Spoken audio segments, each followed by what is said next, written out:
السلام عليكم ورحمة الله تعالى وبركاته دمان شعبك الصومالي مركز جوجان هبين وعن وناكسن وبيشك هنا صالح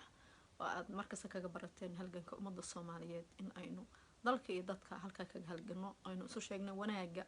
waxa batay oo batay boqolkiiba 30 40 45 dalka dadkooda iyo dalkooda ka hormarnay qabaa'ilka ama qabyaalada waxa ma tarto umada Soomaali in gabdhaha horta aad u qiimo badan iyo waxa ku jira rag aad u qiimo badan qabyaalad dad badan waxay u kala qaybisay in qarannimadii umada Soomaaliyeed ay ka jeclaadaan qabiilada ay ka dhasheen qarin markii la dhisaayo ama markii aaya la dhisaayo ama markii dalka loo hiilinayo waxa ma tarto waa horumarka dalka si kastaba ahaatee qofkii inuu dalkiisa garab istaago waa muhiimta waxa marka umadii dib ay u dhaceen ama ay u baabeen Soomaalida ama ay u arki waayeen dalkii iyo dadkoodii wadankii ku noolaa oo duruufaha iyo nolosha ku nool ilaa waa 30 sano burbur ka dhacay habeen dawladdu waxbay qabanaysaa oo dadkii u arki waayeen waxa ku daboolmay wax la yiraahdo qabaa'il reer hebel maanta oo waxay ku jiraan reer hebel sidana reer hebel baa la caayay nin mas'uul hebel baa la caayay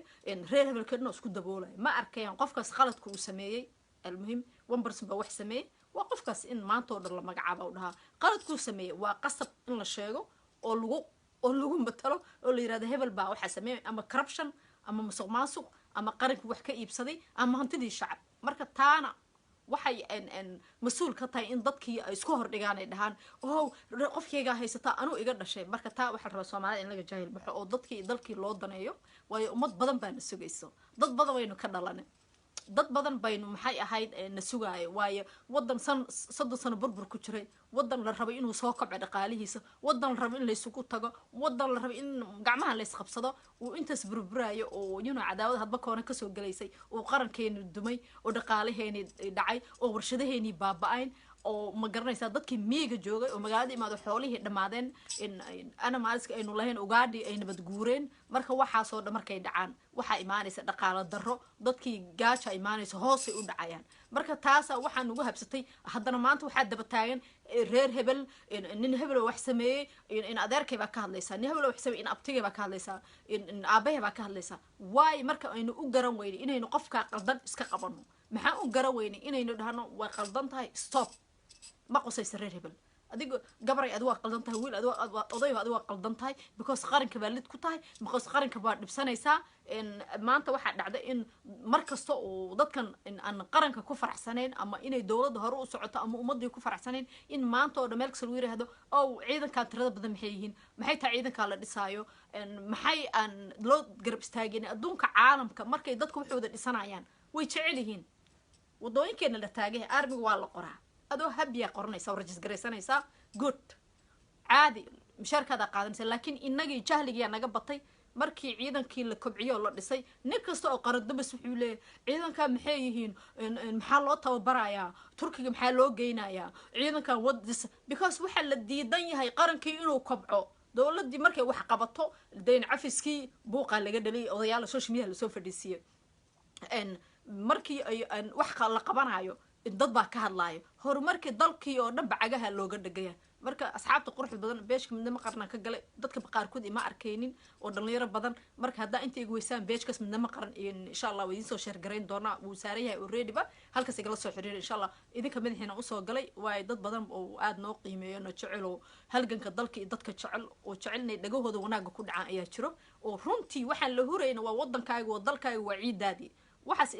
indhaha ma aha qofka haduu ku qanacsanayna haba daawanba muhiim ma aha hadii aad diidan tahay dalkii inuu hore u socdo hadii aad diidan tahay inuu ummadii Soomaaliyeed ay sacagahooda ku istaagin hadii aad diidan tahay dawladda inay kobcdo ay hore u kacdo oo dadkii wadankii dhaqaalihiisii iyo beerihii iyo petrolkii wixii dhan la qoto si aynu u noqono dad wadan meel taagan aan cid kale ku tiirsanayn waayo anaga maanta Turkiga waxay noo daba socotaa ciidan ma lihin inay nacaawiso adduunka la isku baahan yahay hadba wadankii la caawiyo anagana hadda wax nooga baahdaan markaynu kabacno welcome hadda petrolka waxa noo qoday waa iyaga lacag ay ku qodayaan of course way dadku way fiican tahay in wax lagu heshiiyo in wax lagu wada shaqeeyo laakiin haday dhahar meel baan taagnaanayna caawad waan qaylinayna waxa ma tarayno marka qof walba oo Soomaali ah qofka walaalka haduu wax sameeyay wanaagsan qabiilha uga caroonin haduu qofka xun ina adeerkaya soo qabanaya qabiilha uga caroonin marka sayidii sheegay beejkeena soo dhigaya disanda because waxana waalay la yaabsannahay uma joojinayno naag baa inta kasoo galaysa way caytamaysaa nin baa inta kasoo galaya waa caytamaya dadkii dhan oo mas-uuliyiinta ahaan jira meelo wax kusoo qoraya waxay leeyihiin dadkan social mediaha jooga halgamaayo oo cararayo wayna dhibeen war dadka dalkiina iyo dadkiinay u cararaya waa inay taankii dhahdaan waa inay garab istaagtaan wallahi because waa shaqo adag annagoo howlaheena gaarka wadano haddana dalkeena waqti gelinaynaa soo dhow walaal macaan ishaam iyo dhammaan asxaabta halkaa ku jirto aynu garab istaagaynaa darisnad qabiil waa qarankii in la dhisaa hadda anaga way is ognahay wayna wada ognahay wadankeena gobolada dhibaata ka socoto jubbaland oo kale wada ognahay maanta hadda in dhalinyaradii ciidankii jubbaland ay isdhiibeen ay dhaheen anaga walaalihin ciidanka lama dagaalamin wiilsha ciidankana ayagoo seefa dharka loo bedelay oo maxay ahayd la raba in lagu daro ciidanka federaalka ah awoodiina xooga hoos u dhacday waayo qofka walaalkii uma quuro xabad inuu ku dhufto wax aad u xun dadku waa isku dhig dadku waa walaalo ma kala dheero laakiin inay jubbaland nabad ka dhacdo oo doorasho ay ka dhacdo oo maxay ahayd axmedow isdhiibo oo halkaa lagu heshiiyo dad walaalayaha lagu kala baxo waa wax aad u qurux badan very good excellent wax xun ma yaalo dadku waa walaal way is afgaranayaan laakiin sheekada marka la kala qaadqaado oo la kala qaybiyo qabiilka la caayo aadamadoba qabiilku uu ka soo jeedo maaha in la aflagaadeeyo waayo waa hal shaqsi waa asiga wuxuu sameeyey maaha ogaadeen oo kale reer cabdilla loo aflagaaday laftoo gasha ma ogaadeen koo kale afka laga geeyo raggan qaradumiska sidoo kale qabiilada ay ka dhasheen maaha qabiilada in lagu aflagaadeeyo waayo ayaga xumaan sameeyey marka waa inaynu ayaga abaarnaa dadka soomaaliya waxaan leeyahay indhihiina furo dhegahiina fura qabiilka iyo waqti idinkaga dhicin qabyaalada sidaa u wadeen baa gabal idinkugu dhacay markaasoo caalamka idinka hormaray markaasaa diyaaradihii caalamka ugu casrisanaa la samaysta aniga diyaaradaheeni hadduu carareen leenahay ilaahu noo soo celi diyaaradaheen way imaan doonaa insha allah tacaala lacagtan way ku xigi doontaa qofka wanaaga jecel wuxuu raadiyaa wanaaga dalkiisa iyo dadkiisa aniga hana ahaan qabiil ma garanayo waxaan jeclahay laakiin inuu dadkayga hagaago waxaan dowladdan u jeclahay uga daba cararaya waxyaabo badan oo hagaagsan oo maasha allah dalka u fiican bay keentay ciidanka bay dhisaysaa يعني أدونك بحلقة بسنيسا مركب ما شاء الله قفك وشعلي هاي قفك هرؤوس عد إنه عجاه وقدقه لكن ما إنه عجاه سجدنا أو حاسين بهو السور إنما لكن إنه هرؤوس عنو ريحنا الدولة دي وأنا جو كتاجر واحد وقرح بدن بس أنا جد دولة موتها إنك أنا تشوجن دولة دي دولة معها إن صومالي هجوليستان ليا هجوليستان أصحاب تقييمها بدها هجوليستان كوا قالوا عنا الله سو هديو المهم إنه يصرف الإنسان الصومالي إنه مهم كهذا إنه إسكت دول ميريسنا معها إلى ميريس ماشي مطالو قالت كاسميسي أدوك هويا لقبيل كوجميا لكن أديك يقرأ مستيجا سميسي oo ama qarankii baa dhacday ama dalkii baa shay u soo hagaysaa ama dalkii baad baabi'inaysaa ama dalkii baad ku faraxsaneen inuu ciidan ka dhismin ama dalkii baad horumarkiisa diidaysaa ama dawladda ka hortaagan tahay ogolow oo u tanasul umadaada daasi cid ku daba taagnaanaysa ma adduunka kaama dulmeeraysanayo waqti buu jaaris ku siiyay ee la nabadaynay geeska Afrika ee Soomaaliya goboladeena la raba nabad in laga dhagliyo dhaqaale lagu beero la hormariyo gobolada marshuucile loo sameeyo batroolkeenu qodano wadooyinka lagu dhiso dan waa dhamaatay maaha every year single year in Soomaaliya kala celinayo la dhex taagnaanay taa maaha laakiin waa inaynu inaga soo galaano aynu aamino aynu isjeclaano ay dawladda wanaaga iyo wado loo tanasuno la garaqabto la garab istaago qofku wax isku hayna doorasho iimaanaysa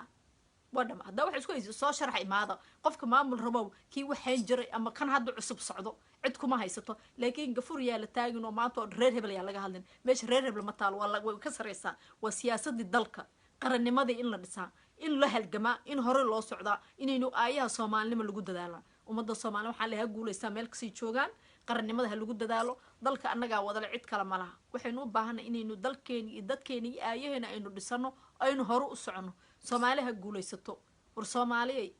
maanta ugu fiicanaan joognaa tafaraaruq way ka soo dharagnay dhibaato way ka soo dharagnay problem waynu ka soo dharagnay baaba waynu ka dharagnay dadkii way baabeen xoolihii ma laha oo dad ma leh oo ugaar ma laha ugaadheeni xabaday ka carareen qarax baana dilay 400 500 dam dadkan isaas loo baabiinay marka inaynu aqli yeelno dhagaha furno wiilashan baabaayo inay ciidan qortaan dalkooda difaacaan cadowga meel looga wada duulo al-shabaab waa la nadiifiyay marka horeba dadka loo gaara wateen waynu is ognahay halkaas lagu beeray lagu dhacay macdanta dalka inuu leenahay wixii keenay ma taqaan qof kasta aqli buu leeyahay igaraad aqligiina ka shaqeeya qarankan ha loo heliyo Soomaaliha guulistaan leena meel kasii joogan walaalaha qiimaha badan insha Allah tacaala dhalinyarada waxaan leeyahay dalkiina iyo dadkiina u halgama halganka waa inta qofan dalkiisa jeclayn wax uu taray ma jirto ummadaada hadaana wanaag la jeclayn waxa tahay malaha you are nothing ما شاء الله مرو آمنة صوق شيء قوليسو مدح سرع إن مرو وسير آمنة مرسلا سلامينا إن ما شاء الله وسير دينا قالي كفر قلبت وإن بدرنا واجي عبد الله بيس الله ونحرسته أيد بصير كاوين كصوماليات وضلك وقت وقاد وقحما وقول رزق بندنا كسر شقيسي قوليسام كلنا هاي واحد بدن أيدا واحد بدن إن شاء الله مرة ضلك وجي ماذا ورئيس في عنك قاعد دونا مرو آمنة قوليس عمرك جهراجو qarankana ha guulaysto dadkii qaranka usoo halgamay usoo ifbixiyay waaye oo ku shaqeynay burburkii iyo dhibaatadii iyo hawshii adkeyd maanta annaga hadda wax wada dhisan baa loo yimid oo ma garanaysaa iyo dadkii oo iska yara degay markaas dadku way kala fogaayeen dhibaatada dilka uu badnaa in guulaysaan leeyahay cimriga cibaadasan in marwa aamino iyo dadkii dhibka la soo maray inta dhibaatada Ilaahay u naxariisto marka dhamaan shacabka Soomaaliya waxa la rabaa inay aqligoodu shaqeeyo maaha waqtigan anagu uma baahnin reer hebel reer sidan inaynu is ogolaano midka cadawga horseedayna la qabto la dhaho fadhiiso hadii la qaban waayn in la soo qabto la dhaho haye sidee jeceshahay dalkan burbur laga marabo dhibaato lama doonayo oo isku tanasuneynaa hawada hal kala cabo Soomaaliya guuristaan leenahay dhib ma doonin dhibaato ma doonino dalkii dadkan inaga wada meel kasta joogtaan walaalaha qiimaha badan way idin jeclahay halganka dalka hal la wado dalka anaga wada leh aynu qarankeena midaysano qabaa'ilka aynu ka fogaano waddankan burbur badan buu soo maray but 30 years of miyaa rabtaan inaynu dalku sii baabo oo lis daba taagnaado oo qabiil la isku daba taagnaado oo haddana la dhaco dalkii oo ninba mar uu misto dhaho oo aniga qabiil baa la igu riixayaayo ana hadda soo taageer oo lacagaha dahabka uga bixsanin qaranka dadka qarankii dhacay iyo dhibaatadii sameeyay ama wax inay dhacaan because adna lamid baa tahay oo wax dhaantaan ma jirto سامي تانكي مروة من تانكي دمان أصحاب تلك يقول ترى الجميع ودلكو الشعل مركو حن لا يحماها كفجاد ودلكي دتك الله يليو صومالي وقول إن الحمد لله ما أنت إن وحن قاد وقف رحسنا هي قرنكي دبدسكي يهلكي ديرا إنه حكى الله ولا الكل هذا كاس برنامج قارئ إن شاء الله تعالى هذا معها إن هذا قرن ماذا بينو دورنا إنه إن شاء الله تعالى دتك عجاه كجدا وبربركي dhibaatadu u horseeray inaynu ka foojino aynu ognahay inaynu ilaashanayna qarankeena midnimadeena iyo dawladeena hagaagsan Soomaaliya guulaysataan leena meel kasii joogan in dhamaan umada Soomaaliya insha Allah taala guul iyo gumna idin rajaan walaalaha qiimaha badan way idin jeclahay dalkii dadka haloo halgamo